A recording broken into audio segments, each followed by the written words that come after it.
Hi, Kyle. How are you? Doing excellent. How about yourself?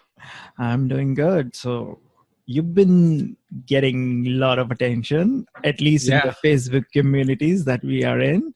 So, your brand, Ogle Web, doing all the right things. But I'm also excited about your another project, which is the admin bar. And we'll get onto that. But before we proceed, why don't you give a quick introduction, like of your, say, online life? sure. Yeah, absolutely. So I think all the attention's coming from the good looks, but we'll pretend maybe it's web design related. No, I own Ogle Web Design in just outside of Fort Worth, Texas.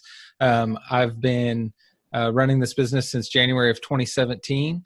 I started this with the thought that everything would be local businesses that I'd be working with, and I kind of stumbled into all these awesome communities online, and I found that my time is much more well spent marketing online, and I can get a better return on that, and I can sit at home all day. So I try to avoid those client meetings in person as much as possible now. So yeah, I've been trying to really push networking online as much as possible. Now, you quit your regular job to start your web agency. Now, a lot of people decide to quit their job and start their own thing, but majority of folks fail in that because, hey, quitting job is so easy, but starting something that is equivalent is very difficult, especially money wise. So, Mhm. did you do any groundwork for that phase of quitting your job and starting your career as a solopreneur and agency setup? Yeah, absolutely. I mean, I'll kind of start a little bit even before that. So, my wife is a business owner too, and she works for herself. So, Okay. she's a counselor, and she opened up her own practice maybe 6 years ago. She was still working a full time job, and she kind of built that up on the side until she was, kind of making the same amount of money doing that as she was at her job. So, she was able to quit and just do her practice full time. And I watched her do that for about 2 or 3 months before I became completely jealous of her lifestyle that has afforded her. So, it had always been in my mind to own my own business. I had worked for about 15 years in the print industry, Mm-hmm. and you know, because that was my background and that's what I knew, that's kind of what I thought I would try to open up one day. But it's very expensive. It's lots of equipment, it's employees. I mean, I certainly didn't have the capital to start something like that. And I kind of stumbled into doing some web work for some friends of friends and stuff like that because they knew me as a designer. So I guess they just figured I could do that too. I had no idea what I was doing, but I quickly realized that I kind of had a knack for it and I enjoyed it. It kind of broke up the mun, all the mundane print work I was doing for so long, and I decided, well, I'm gonna give this a shot and see if I can actually make this a business. So. Um, the thing that really has allowed me to succeed in quitting my job and starting this, and I got 3 kids and a wife and a house and all those things. A lot of that was just the planning, and especially the financial planning. During that process, we got ourselves completely out of debt, which that's a huge problem here in America. Especially Yeah. everybody lives off credit cards. Yeah. So we cut up the credit cards, we paid off the cars, we paid off student loans. So we got ourselves completely out of debt, and that freed up, a lot of money where, even if we had some ebbs and flows in our own businesses, we could absorb that a little bit better because we didn't have all those, high interest bills and stuff. So that was step number one, was completely getting out of debt.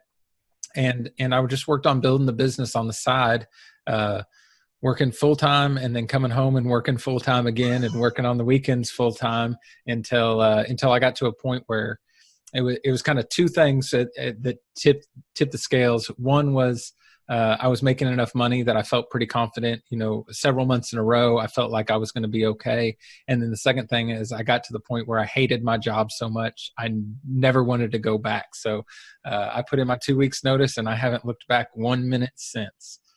So your boring job and the jealousy of your wife's lifestyle Yes. of being a businesswoman were two factors. But I think, correct me if I'm wrong, but you started your web things while you were doing your full-time job, and you made that transition like once you were confident enough, yes, I can, get enough money and work in this field, and I'm ready to quit the job. Is that how you went? Yeah, absolutely. So I just worked both things. I worked the full-time job and had this business for probably about a year and a half. Mm-hmm. Uh, Probably only 6 months of that I was really serious about my business, and I had registered my business. It was actively, promoting and stuff like that. I had planned to quit my job at the end of 2017, and go full time. But by the time June of 2017 rolled around, I was feeling confident enough, and that's when I left my job. So about 6 months ahead of schedule, which was great. Okay, now I'm going to tell you a secret. My first and only job was at Dell as a technical expert. Now, when I decided to quit for being there almost like 2 years, not many people were happy about it. Like my manager didn't wanted me to go. Some of my relatives were like, "You're crazy, man. This is the highest paying job that you will get in this region, and you're, quitting." But my family, my parents, I was not married at that time. So my parents, they were like, cool about it. If you want to quit, do your own thing. Now, how was your family support when you took the decision to quit your job? Yeah, since my wife had already kind of made that journey herself, she understood it pretty well. She's probably less apt to take risks than I am, so I think she was a little bit more nervous about it than I was initially. The rest of the family, I think, I don't think anybody had any kind of issue with it. I've always had good support from everybody. The boss was not happy. I got to a point. They're never happy, Yeah. whether you're in the job or outside, right? Yeah, we had gotten to the point where we had a small store. There was 4 or 5 employees. I was the most senior level person there, so I ended up taking on a lot of his responsibilities.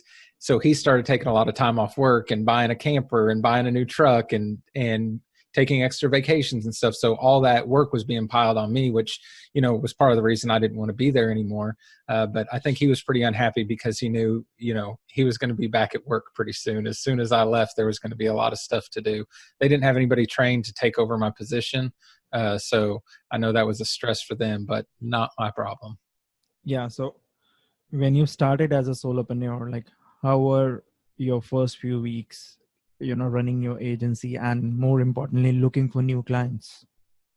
Yeah, at the time I quit, I was already fairly busy with work, so I wasn't having to spend a lot of time hunting. So I think the first 2 weeks were probably the most blissful. I'm at home all the time. I'm with my kids. I'm with my wife. I'm making my own schedule. I can stop work and go have lunch, go to the park with the kids. I can do whatever I want. So I think those first 2 weeks were really, really great. Reality sinks in a little bit that you got to kind of keep this train moving, and then you realize too, you start having up months and down months, and you realize that even if you're busy, you need to keep the hustle going, because that doesn't mean you're going to stay busy. So every day is a learning opportunity for sure, and every day I've tried to grow, at least my knowledge and how I'm running my business, to try to keep that a little bit more level month to month. So how did you build up the cluster of few initial clients while you were at the job? Like, was it like offline networking? Did you do some cold emailing? How did that happen? I tried some cold emailing, and I don't think I ever got one response. It was cold, right? It was very cold. I also didn't. I didn't know what I was doing sending those emails either. So I'm sure if I went back and found them, they were pretty awful, and I probably wouldn't have responded to them either. My first client was a nonprofit that I volunteered at. Mm-hmm. They needed some help with their website, and I started doing that for them. And they started paying me basically a maintenance care plan to take care of their website. So that was the first thing I got. And I've used this strategy to tell a lot of people kind of starting out that it just works so well for me. A lot of those nonprofits have a big, board of directors, and most of those board of directors are retired business people or well-connected people within the community.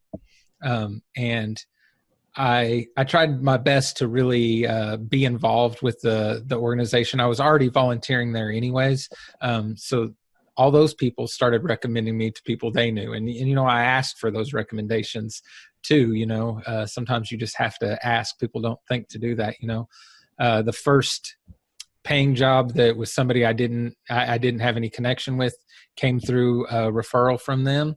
And I think I got a referral from that job, and it just kind of built from there. But all those in the beginning, probably maybe the first year I was seriously doing this, were all people within the town I lived in or close by. So non-profit was your source for profit, right? Like yes, full exactly. networking and all. So that Yeah. was like for clients. Like, how did you prepare yourself to do the technical stuff, like building websites and all that? Like, did you do any courses, help guides, tutorials? Like, what did you learn to prepare yourself as a solopreneur Kickstarter? Yeah, I mean, YouTube, a lot of YouTube. So I found a lot of people that were teaching courses online, and especially about WordPress. I think the first time you dive into WordPress, especially coming from the design background, like I understood like how something should be laid out, but I didn't understand what a hosting plan was, or It cPanel. can be a jungle. Everyone want to snatch you up with some affiliate, stuff. Yeah, for sure. So, I made some mistakes. I got a HostGator account, and I got a terrible and, I was just on the wrong track, but I think you got to start there, Yeah. And I found Beaver Builder, and things started to make a little bit of sense to me, because you could jump straight into the design aspect, which is where I felt comfortable. So I found Beaver Builder, and I found this amazing community that surrounded WordPress that I had no idea existed. Finding a lot of these Facebook groups, different companies' pages and stuff, where all these people were just so helpful and willing to answer the terrible and awful questions I had, that everybody has over and over. Which theme should I use? I'm sure I asked all those questions that I now see and hate. So there was just this amazing community of people that I would have never imagined existed. And I don't know that, many other industries have supportive communities like this. So I learned a ton from people like you. Oh, thank you. But you know what? You went with HostGator. It's actually good you went with HostGator. Why? Because you got to make a mistake to learn, and I'm sure you will never use HostGator. Nothing against HostGator, but we know now. Once you go few steps up, that you don't need that kind of shared hosting, like that economical tag kind of shared hosting. Right. And coming to your point of asking basic questions. Exactly. Even in every community, be it Beaver Builder or other Facebook groups, a lot of people would ask basic questions like, which theme should I use? Which plugin should I use? Right. Some people will brush them under the carpet, but I have this habit, you can ask me same question 100 times. I will give you the answer again. But then it's good that you found those communities, because there are certain communities where you will ask these questions and you will be, thrown like a doll. Seriously. Yeah. So good you found the right places to get the right information to get started. So how did you decide on your agency setup? Like, what type of clients you would take up, what kind of services you would offer? I know in the beginning, like, you would take any kind of a client, but you got to decide on the services, boundaries, because you are also technically learning at that phase. Yeah. And I mean, that's something I'm still going through at this point. And I wonder if that's something that you ever just, like check that off your list. I don't know if you're ever done figuring that out completely. I do that. Yeah. I don't take certain type of projects. Like, I used to take WooCommerce sites, but now it's like big no for me. I don't know. My brain doesn't work there. So sure. Yeah, no, I've definitely learned things that I definitely don't want, but I don't think I'm done figuring that out. I think I still probably got some more things to say no to. I started off with taking on projects I had no business taking on, and having to rough my way through those mistakes. For example, because I came from a design background and know very little to no code, taking on websites that were just hard coded, and thinking I could get in there and do enough to it, and it just. I got jobs done, but it took way too much time and I didn't make any money. And, that's a hair pulling experience, man. When you are like trying to figure out, even a small thing would take like 2-3 hours, and you will say, oh man, that was easy. But guess what? My brain is not in the right place now. Yeah. And even, at the beginning I was offering hosting as a service, not just for the people that I was building websites for. I now offer it for people who I'm managing their website for them, but I was taking on people that just needed hosting, knowing nothing about hosting at all. So even now that I have some knowledge, I would never do that, but I really had no business doing that then. So that was a bad mistake and something I learned from too, for But sure. I must tell you, you are a quick learner. You learn a lot of things in span of just about 12 months, man. That's impressive, to say the least. Well, it certainly helped that I didn't have to tackle both the design and the development side of it. The design side I'd been doing for so long. I hadn't been designing websites, but so much of it translates from print layout to web layout. In high school, I had taken some HTML classes and stuff, so I at least had some kind of like baseline knowledge. But there's just so many people producing awesome content to really help teach you how to do this. There's no reason you can't learn how to do this. There's just plenty of resources out there. And regarding your physical setup, do you work from home or do you have some external rented space? Yes, so I work from home. I plan on working from home into the foreseeable future. I think that's one of the things that I really don't miss is when I did have my job, we lived in a real small community. There wasn't many opportunities for work there. So I drove 40 minutes there and 40 minutes back every day for, 11 or 12 years. That really kills your time when you're just wasting so much time in a car. I like the fact that I can get up out of bed and be at work. And when I want to quit work, I can walk right into the other room and be in the living room on the couch. So, as far as I can see, that's how I will keep it. I've been keeping that for last 10 years, man. But there are people who would switch to their home, to their big office in about 2 years, and they enjoy the home thing and they try to enjoy the office thing, but then again come back to the home thing, because when you have kids at home, man, that's the best place to be. Yeah. And it takes a certain personality type to work from home, and it's not for everybody. You could run a very successful business and just not be the right personality to work at home. You just have to be naturally self-motivated. Yes. I really like my job, so it helps that when I get up, I want to come do this. But if I didn't have that feeling every day, it'd be real easy to say, well, I'll go do it later. So you got to be very self-motivated to do it. Otherwise, you need an office, so you get up and have to leave. Working from home is one of the most difficult thing to do. And people realize is like after 1 or 2 years while at home. I know I've been working for almost 10 years from home, and I have a fixed schedule. Like I work from this block to this block. While I'm working, no distractions. I have a separate room in the house and like separate space. I'm sure you would also. So, but you've got a new baby, so your schedule is according to that baby, which is fine. Yeah. I'm sure the baby sleeps after every 2 hours, so you can always work, right? Yeah, and it helps. My wife makes her own schedule too, so we've just coordinated calendars so that we're both not tied up at the same time. So it works out okay. But yeah, I don't have any set hours right now. Yeah, it's like I'll do the homepage design and then it's my baby duty, right? Right, exactly. No, there's been plenty of times I've been sitting here at my computer with the baby laying on me trying to get stuff done. So that's okay though. Yeah, baby is learning right from the start, right? No doubt. I'm sure that blue screen is great for her. Yeah. Okay, so what about the money plans? Like when you started your agency, did you plan for like, I'll make this amount of money or this amount of revenue per month, at least for next 3 or 6 months? Like, did you do any planning on the money front? I definitely mapped out how much I had to make. Okay.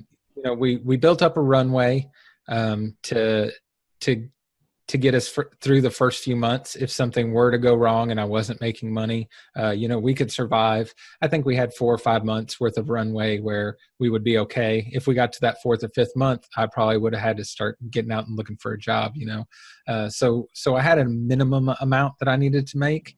And I never really thought about the top end of that, For me is if I could make what I was making at my full-time job, but be sitting at home, I would have been tickled to death for that scenario. And the way it's worked out has been some luck and some hard work. And, I make more money now than I did doing that. and get all the perks of being self-employed. So you make more money now than your previous job, and you said tickle to death. Now, what would be something better than tickle to death, right? Right. You can't get better than that. That's it. Because my next question was like, when did you break even now? I don't know if that question is relevant now. So when did you break even? From which month? Yeah, I mean, from the time I left my job, I don't think I've had a month yet where I didn't cover all of our expenses. So that's, knock on wood, that's been good. So I think part of that was I didn't go into it completely cold. You know, I had already been working on the business for a long time, so you know, that helped me a lot. It's I already had some of that built up. Actually, that is the only thing that guaranteed success to you. Even when I left my job, during those days, I was not designing websites. I was blogging. I was a tech blogger, and I used to make money via Google AdSense ads. And I used to do that even when I was in college. So, you know, when you complete your education, there's a tradition thing, you know, you've done your education, now look for a job. So I looked for a job. So even when I was working at my job, I would come home and I'll sit on in front of computer for 4 hours, writing articles, doing my usual blogging, making money. But then after a certain period, you realize you are making more money sitting 4 hours in front of a computer as against sitting 10 hours and sitting in front of computer on a job. And you enjoy these 4 hours more than those 8 hours. So make a choice. And I did that, and I'm really happy I took that decision that at that time, because I was at least younger than what I'm now, and I was not married, so I didn't have any obligations, you know, no money problem like I have to, you know, because once you're married, you have kids, you've got to think a lot. Yeah. The more responsibilities you have, the harder it is. You know, I think one of the motivating factors too, and something I'd heard people tell me, but it didn't click in my head, was, you know, I was working really, really hard to make somebody else rich, you know? So I worked for a small business. Now the owner of the business had put a lot up for the business. He had risked a lot for that business as well. So I don't want to say like he was handed anything, but you know, I was working a lot harder than he was, and he was reaping all the rewards for it, you know? So, you know, at some point you got to say, you know, invest in yourself, you know? Exactly.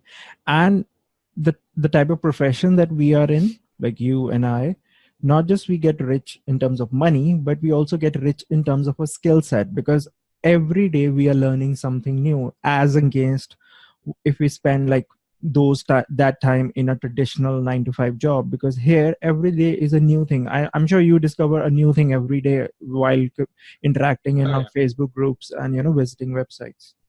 Yeah. And not only because you're so invested in your own company, like, you know, you need to keep progressing in order to stay relevant, but we're also in a field that changes so rapidly, you know? So it's the nature of the beast that there's always going to be something new and something you got to figure out, and clients expecting new things that you haven't seen before. So, you know, that's one of the exciting things. There's never 2 days the same. I don't think I've ever experienced that. So that's definitely a fun part about it. So you mentioned that you interacted with non-profit, you know, people to get the new business. Now, once you had that initial few clients, did you do some learning and tried to build a funnel to get even wider variety of clients in your business? Yeah. So, like I said, initially, all those people were local. I started making some connections online through the Facebook community. So I had started talking with some people who were the influencers, the ones making YouTube videos, you know. So Adam at Adam at WP Crafter was one of them that I started talking with a lot. And he helped me out a lot, and he sent some people my way that needed some help. And I started doing some consulting for folks just needing like a hand with something. They needed some one-on-one attention, you know? And that really opened my eyes to, I'm not stuck to this geographical territory. You know, I can literally work with anyone all over the world, so long as they speak English, because that's all I speak. So as long as they speak English, I can work with them, you know. So it really made me think about, okay, how can I market to this worldwide audience? Well, the traditional things that work in local markets don't work the same. So I'm never going to rank in Google when somebody types in website design in India. I'm just not going to come up, you know. So those kind of types of things aren't going to work. What's going to get you there is building relationships with people, you know. So I spend way too much time on social media. I have a tab open right now with Facebook, and it's showing me I have 7 notifications. It might drive me nuts. I have same infection, man. My Facebook tab is also open. Yeah. So, but what I've learned is I hadn't been wasting time on social media. Exactly. I did a blog post maybe a month or 2 ago. It had occurred to me that I was getting to a point where most of my clients weren't local. We moved back in May. We moved about 2 hours away from where we were before. Mm-hmm. So I was kind of reassessing where all my customers were, and I realized that I was getting to the point where the majority of my customers weren't even in Texas now. And I'm wondering, you know, how exactly did that happen? So I had wrote a blog post about where I had gone through all my invoices for this year, and it ended up 45% of the sales I had done this year are through connections I made on Facebook. And it wasn't running Facebook ads or promoting my business. It wasn't asking for a sale. It was none of that. It was or spamming. Yeah, none of that. It was being on these communities and talking to other people and offering advice when I could help. Exactly. And when you kind of develop those relationships, you get people that are way ahead of you and need to outsource stuff. And if you can make yourself available and they can trust you because they've seen you helping people on here, then you can get some work from those people. 2 is the people that are on here that are new and trying to figure it out for themselves. There's a large percentage of those people that are in these groups because they're trying to make their own website for their business or something, and they get stuck and give up. Yeah. So I've gotten a lot of work from just helping those people, and they say, you know what, I give up. Will you just do this for me? You know, so it's been amazing that a lot of that time isn't wasted. It's not something you get a direct return on investment from that day. If I have a 20-minute conversation with somebody in Messenger, I'm not going to get paid today, but I might get paid in 3 months when they come back to me and want to hire me. And it's not about getting paid or something. It's also about learning, because when you interact with new people, a lot of people say Facebook is time waste. Exactly, it is time waste if you are only on the Facebook feed. I actually don't even see my Facebook feed. I'm always in some group or in my group, or Right. most of my notification, 99% of notification I get are from the group people tagging me Right. or replying me, or they posted something in your. And every post that you see on any group, not just mine or yours, but other groups as well, there's something you can take away and learn. It's something new, because you can't live in your own bubble. I know everything. Actually, no one knows everything. It's every day is a learning. And one more thing people forget, when there are 2 ways of interacting in a Facebook community. One is the natural way, other is the way or the intention of getting new business. If you are only with the intention of getting new business, that's not a natural interaction, and people can easily identify that. And you got to Absolutely. give first and then expect something. And a lot of people don't give, and hence they get disappointed and they go off, or they just go on the route of spamming. So Facebook community is really good. If someone wants to really start, just use your Facebook account in a right way. Yeah. And I think I wrote in that blog post, I just tried to be as helpful and kind and, encouraging as I could be anytime I could be, just try to help people. And I think that this community has kind of taught me that, because so many people did that to me, so give that back. It's all about giving back, because the question that I asked 5 years ago, somebody answered it. Now someone new is asking that question. It's not my duty, but obviously if I will answer that, I think it would make me feel good about it. I don't know. Sure. But then everyone doesn't do that, so that's okay. But everyone is not same. So non-profits, Facebook groups, What else did you use to, get more leads? Like, did you do any external marketing, advertising, content creation? What else? Yeah, so I did a lot of like in-person networking at Chamber of Commerce events Mm-hmm. and stuff like that. That's always been super useful. It just takes a lot of time.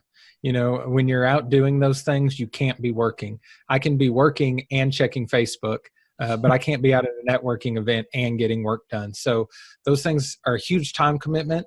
But they work a lot, just like we talked about the group. You can't walk into those events saying, buy from me, buy from me, buy from me. You walk into those events and just be helpful to people and get them to know, like, and trust you. And when you can do that, they'll want to buy from you.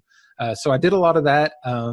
And that led me to quite a bit of business. Obviously, I think just the nature of our business, referrals are just so important. So that's always been part of the puzzle. I did a little bit of blogging prior to like June of this year, but nothing consistent. Starting in June, I kind of came up with the game plan of being more consistent and writing a blog post every week or creating some kind of content every week.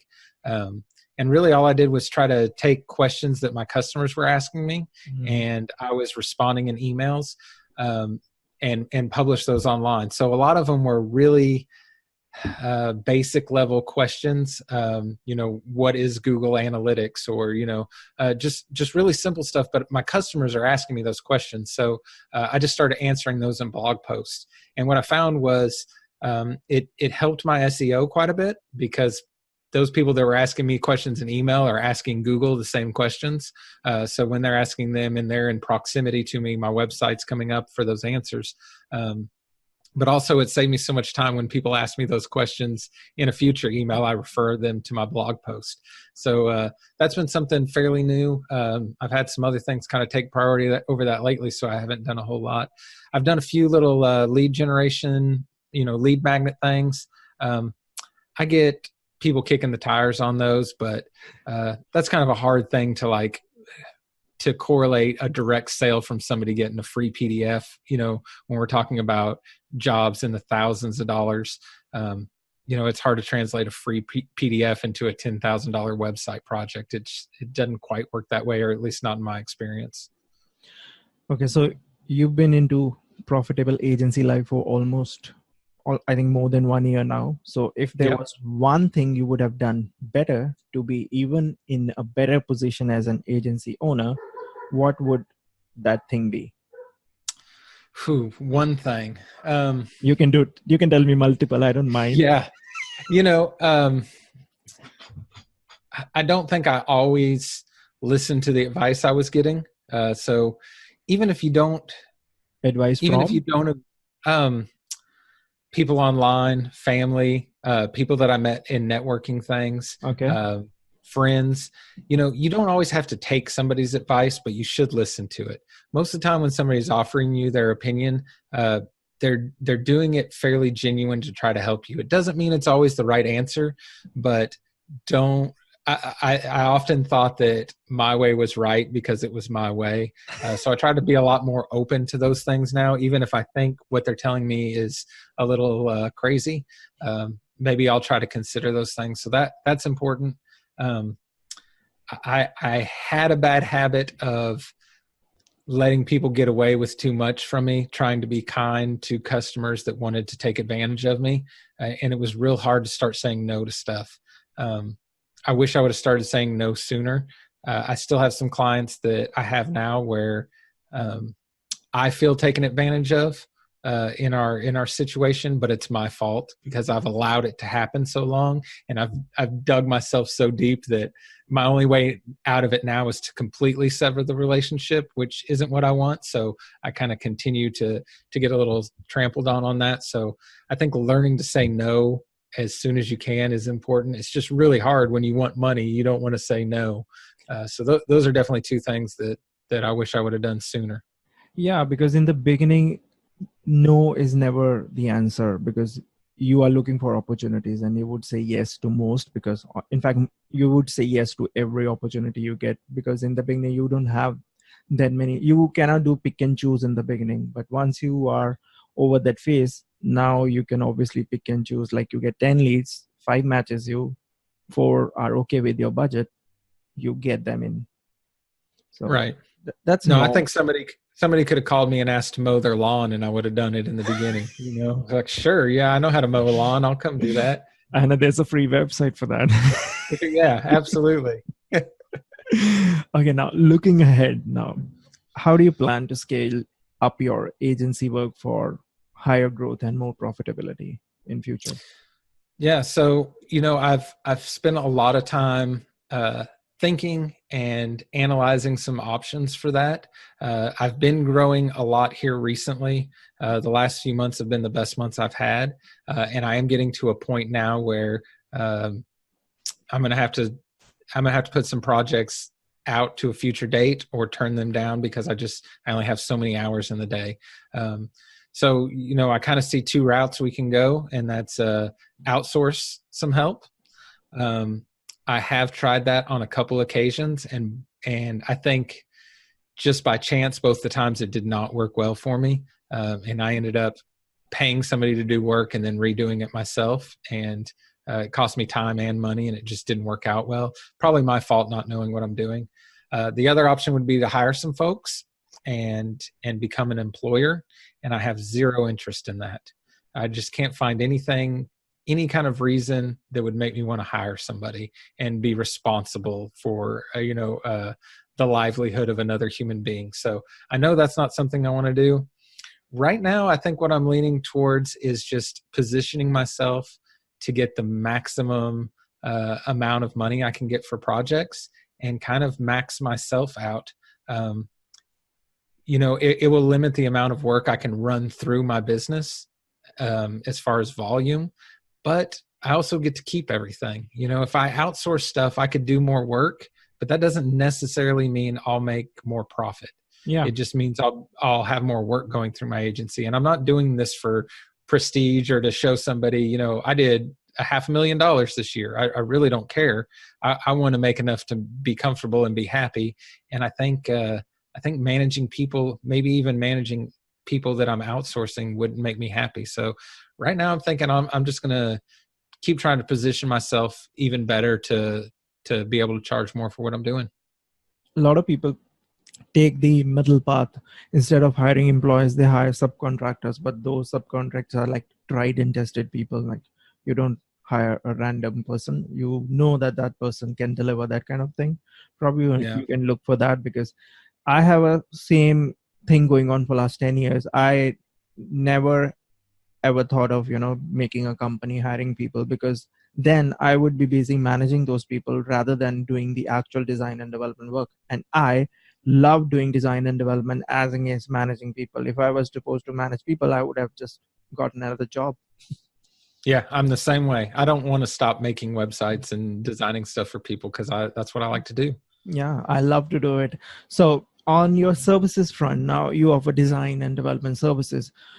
Do you anticipate any changes in there? Like, do you plan to offer more type of services or mix of services? Any changes that you anticipate in near future?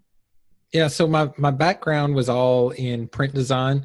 So I naturally just kind of rolled that into my business because I didn't want to waste the knowledge I had in that, my experience in that.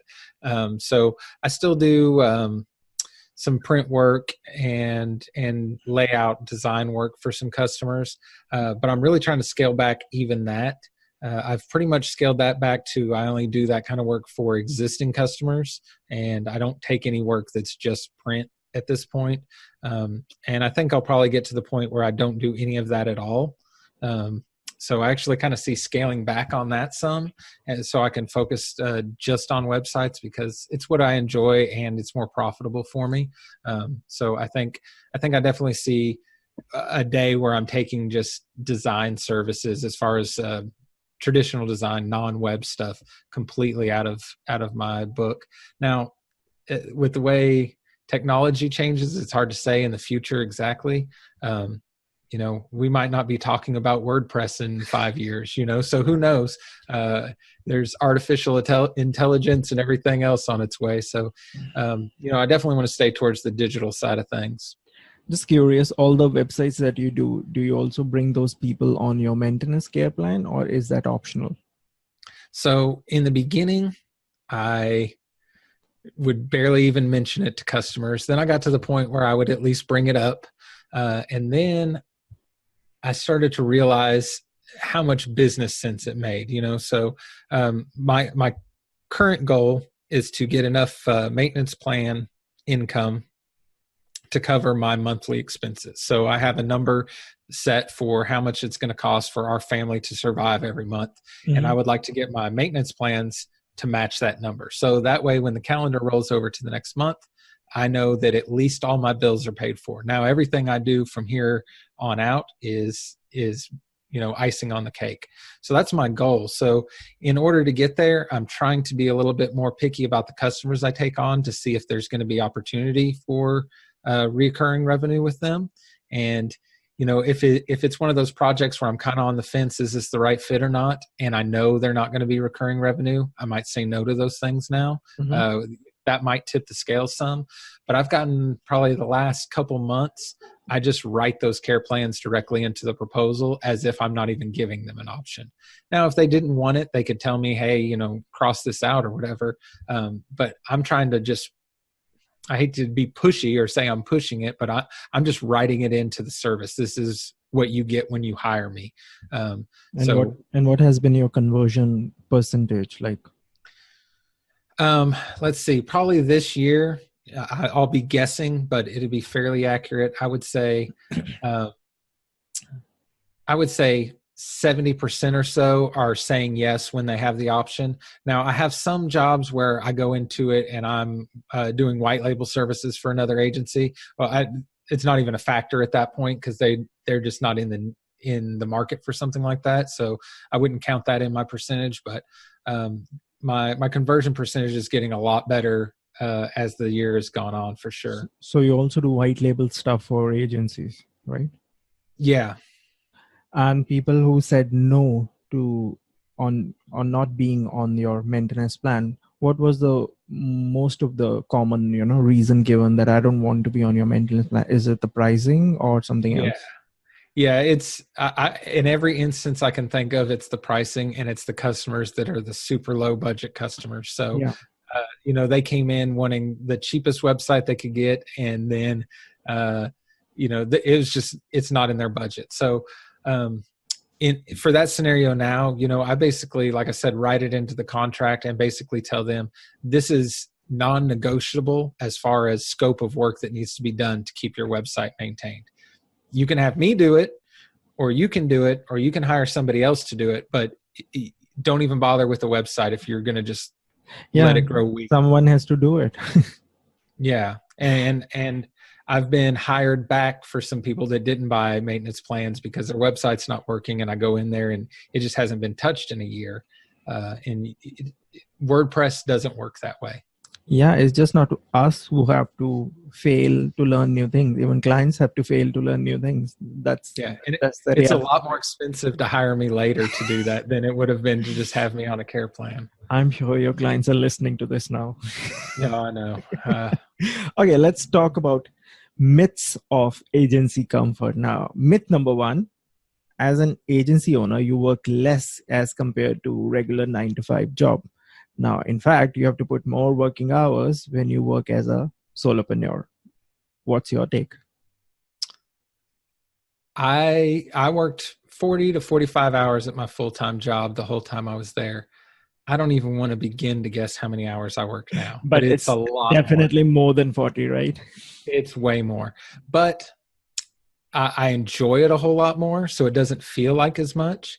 I also have this situation being at home that sometimes I don't know if I'm really working or not working. It's kind of an in-between. I might go sit in the living room in the recliner with my laptop and be working, but also spending time with the family. Is that on the clock or off the clock? If I had a job, that would definitely I would not be getting paid for that. So you can never imagine changing diapers in your 9-to-5 job, can you? No. And I'm definitely doing that now. So I'm definitely working more hours, but I'm enjoying them a whole lot more. So I'll work on the weekends sometimes. I'm trying to scale that back, but yeah, definitely way more hours now. Okay, myth number 2, you're always running after getting new clients. Well, it's true to some extent in the initial phase, but once you're over it, I guess everyone can build a solid workflow to get fresh leads, regular leads, consistent leads? What's your take on this? So, yeah, in the beginning, for sure. When you get fairly established and you have a good referral network, it gets easier. But what I've learned is you can't stop chasing some leads. You can't stop trying to find business, because even if you have a really good month and you think, okay, I can't take on any more work, or even next month's going to be very busy, that can change real quick. And you don't want to have killed off that chain and have to start over again. So you always have to be nurturing that pipeline and always be bringing work in. Now you can be more selective about it. You can do some things to slow it down when you need to slow it down, like raising your prices or putting work out further in advance. But you have to keep it going. You can't just stop, because one day you're going to really regret that. Cool. So now let's talk about your latest endeavor, which is the adminbar.com. Yeah. Now, you've just been an year or so in your agency life, and how did you get this idea of starting something new? So when I still had a full-time job, I got my first lead through my website of somebody out of state that I didn't know. He wanted a logo or something, and I was very excited about it. I had no idea how he found me, but I was very excited he found me. I wrote him several times, never got anything back. It just died off. Maybe a couple months later, I got a phone call from a guy named Matt Siebert in New Hampshire, who said, "Hey, I've been, I'm looking for some people to outsource to. He basically has the same kind of business I do. Would you be interested in that kind of work?" And I certainly was. So he started sending a few jobs my way. And we kind of we hit it off really well, where we had similar personalities. Our businesses were kind of the same model. He works from home, I work from home. We're kind of the only people we knew that did this thing. So we just hit it off really well. And we realized pretty quickly that, we were really helping each other's businesses grow by offering advice and experience and bouncing ideas off of each other and stuff. And the relationship of him sending me work kind of went away, and we were really growing our own. Yeah, we were friends, and we were growing our own business by working together. We're almost kind of partners in each other's business, because we talk every day on the phone, texting, email, and anytime. If you were back at your job you had before and you had a question, you'd lean back out of your cubicle and ask the person next to you. And if I do that right now, nobody's going to answer, and I think we're all in that or a lot of us are in that situation where we don't know what to charge for a website. We don't know how to say no to a client. Yeah. There's just so many scenarios where I have a question, and having Matt to bounce all these ideas off of and help me has accelerated my growth 10 times. Yeah, having an accountability partner is very important in our business of work, and our cubicles are Facebook groups now. Sure. So this relationship has been so beneficial to both of us. I thought this has got to help other people too. How could we make what we're doing on a bigger scale? So we came up with this idea for the admin bar. A little play on words, but the idea was it's WordPress related, and it's kind of a relaxed atmosphere where you get together with your friends. So the idea is to get a lot of like-minded people together and share some of the nuts and bolts of what's going on with their business. So we're doing some weekly live streams. We're going to have guests on, and certain topics we're going to discuss every week. For instance, next week we're having Paul Lacey and Chris Castillo on to talk about their business model. One hires employees, the other is outsourcing for work, and we're going to talk about that and what went into those decisions, and somebody looking to scale, what would be the right option for them. So those are the kind of conversations we're having. Today, me and Matt jumped on a live call and discussed value-based pricing. In fact, we had talked about this the other day, about having this discussion.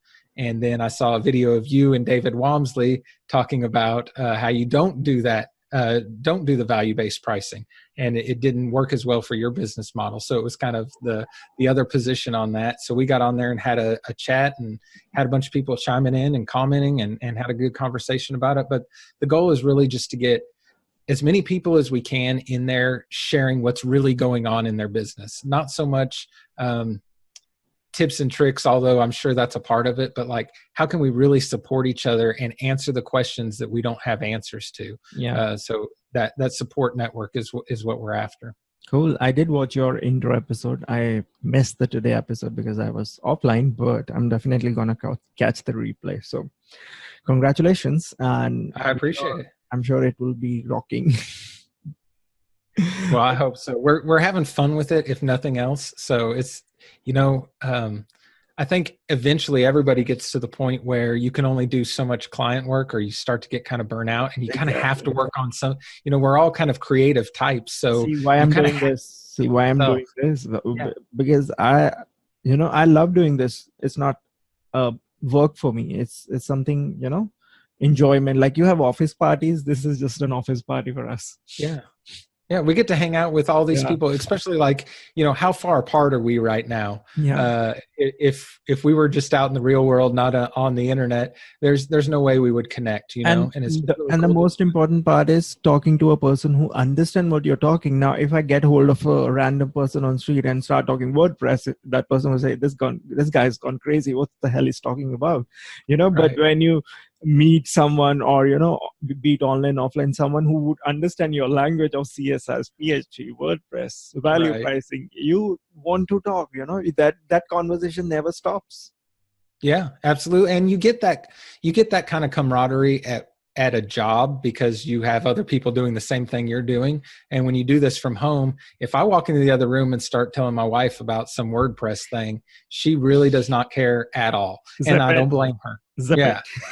Yeah, exactly. So, it's like that water cooler talk we all kind of get to have together. And it's just, and this community is unique. I just think WordPress community is unique, that we can all, I don't feel any like severe competition from each other or hiding things from each other. And that's the beauty of it, just you and me, we are in the same business. We are in the same, we are looking for same kind of clients. It's not just us. There's so many other people that we interact on daily basis on Facebook groups and other, ways. We all have same client base, but there's no rivalry in there. There's no, bad blood there. There's always, the feeling. Obviously, you will find few odd people. That's given. Sure. But majority of them are ready to help, because like if you and me talk on the same topic and I suddenly discover, oh, you do this thing this way, but I do this thing this way. So we can always match, which one is a better way, and then change the workflow. Absolutely. And I mean, even just me and you talking on this podcast, I'm sure you're going to be coming on the admin bar. And I think in any other industry, me and you would probably be direct competitors. That's probably how our relationship would be. And I don't feel that at all. Our swords and guns will be out. Yeah, exactly. I'd be doing recon right now, trying to figure out what you're doing. Okay, man. Let's dive into your toolbox. So which are your 5 current favorite tools that power your online business? So I'll try to stick away from just saying WordPress, but WordPress. I've been working with Elementor a lot, so a lot of tools that surround Elementor are very important to me. Some things that I use kind of on the back end that aren't design and WordPress related. I've lost count of what I've already said, so I hope a number around 5 is okay. Better proposals. For writing proposals, it's my least favorite thing in the world to do. I cannot stand writing a proposal. I never want to do it. I just want to start the work. So better proposals help me because those templates are in place and I can keep everything organized. I use Wave apps for all my accounting. And that's another thing that I don't want to do at all, is figure numbers and check my bank account and just don't care. Can I pay the bills? I'm happy. But Wave has been super helpful in doing all that accounting stuff and making it really easy. I've been using ClickUp to do some project management. I still have trouble staying on top of those things. Sometimes I just want to do the work and not mess with keeping it organized, but I know that's going to be valuable if I stay on it. So those are definitely some things that help me out a ton. So which is your recommended web hosting service? I don't think I necessarily have one. I think my idea changes all the time. Right now, most of my stuff is on a reseller account with InMotion. Okay. I've had some recent trouble with them, Uh-huh. but it got worked out, and things have been good since then. I plan on probably going to something more robust soon, but I just hate that pain of Moving. trying to get everything switched over. I just don't even want to mess with it. Well, it's In fact, the original HostGator account that I referenced earlier, I still have it and I'm still paying for it. And there's still like 3 or 4 websites on it because I just don't want to mess with them. And it's just cheap enough that I don't care. Yeah, moving websites is very painful. And not just website, even domain names. I have few domain names on GoDaddy. I just don't have energy to move them from GoDaddy to Namecheap. I just let it sit there. Who cares? Yeah. So I think all the ones I haven't moved have been the ones that have email addresses attached to them, because then it's really just a nightmare that I don't want to deal with. yeah, my email did not arrive. Where is my email?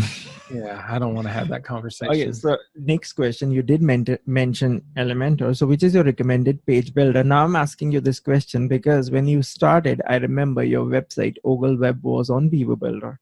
Mm-hmm. And you left Beaver World and you went into Elementor. Why did that happen? Yeah, so Beaver Builder was my introduction to page builders in general. Mm-hmm. And when Themer came out, I hadn't been around WordPress that long, and I remember buying it and having no idea what it was going to do, but it just sounded like it was going to be great, So I got really into that and learned what it did and everything like that. When I started working with Matt and he started sending me projects, he did everything in Elementor, and I had to kind of figure my way around there.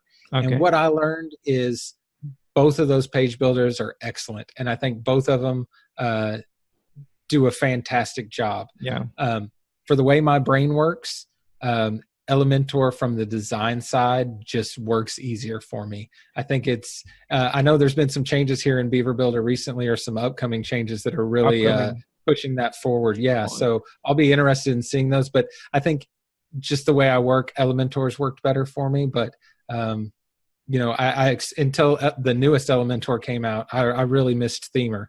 So, that's been a big deal. Themer is very powerful. If you know how to use it, it's very powerful. You can build any kind of custom website, even a membership website using Themer. I think Lee Jackson's agency Trailblazer community, a membership site, even that is powered by Beaver Themer and Beaver Builder. It's amazing. It's just Beaver Themer has a big learning curve. It's not easy to figure out things, because once you install it, you don't see anything there. It's just a new button. But you got to make use of it. You got to try it. Yeah.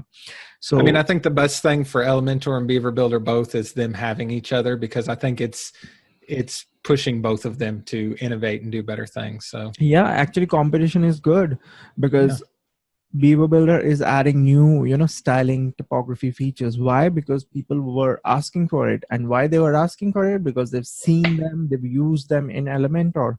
And now, once people have used and seen Beaver Themer, they are asking for similar features in Elementor. And even I think Devi released that dynamic content thing with Elementor, which Beaver Themer does recently. So it's just like everyone is rubbing each other's shoulder, and each and every product is getting better and better. Yeah, absolutely. And I still have a lot of websites on Beaver Builder, so I'm still using it. Oh, that's good. So which is your recommended email marketing service? Recommended, I would have to go with, I've been doing the No Fear Funnels course from Dave Foy, and he's shown us a lot in Drip, and it looks fantastic, and I don't have an account. But if I were to pay for an account, that's what I would get. I do have, for my own projects, I have MailChimp accounts, and it serves me okay because I hadn't needed to do anything too advanced. But Drip looks really great. Any upcoming tool or service that has caught your attention?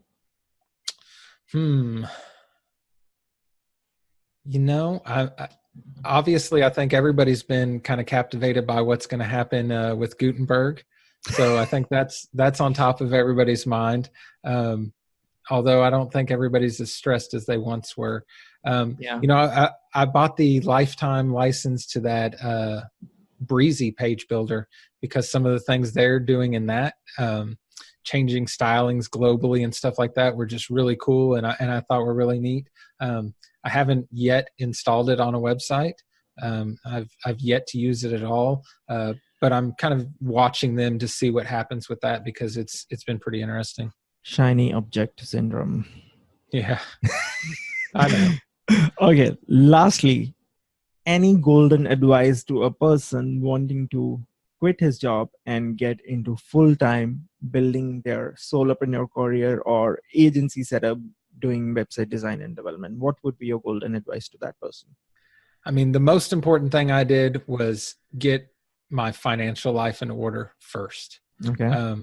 You're no matter what you do, you're going to have to chase leads. You're going to have to find customers. You're going to have to learn how to build websites and deliver for clients, and all that's the same across the board. And that's going to have some effect on if you succeed or not. But you're going to really set yourself up for a better chance if you're not living or dying off every client. So, if you're still working a full-time job, build a runway, get yourself out of debt. Do all those things you can do to really set yourself up to succeed, because successful people, it's easier to keep being successful. You know what I mean? So if you're already in a hole and you're already struggling, you're just making it harder to dig out of it. So if you can set yourself up for success, especially financially, not having to have to take on every project and go mow somebody's lawn to pay the bills or whatever. I just think that's so important. That's cool. Kyle, it was amazing talking to you. I'm sure even you felt good about it. Absolutely. Yeah. Let's keep going. It's only been an hour and 7 minutes. What are we doing? Nope, we got to wrap it up. Probably will go for episode number 2 sometime in maybe next few weeks or a few months. So have a good day. Absolutely. You too. Thank you so much.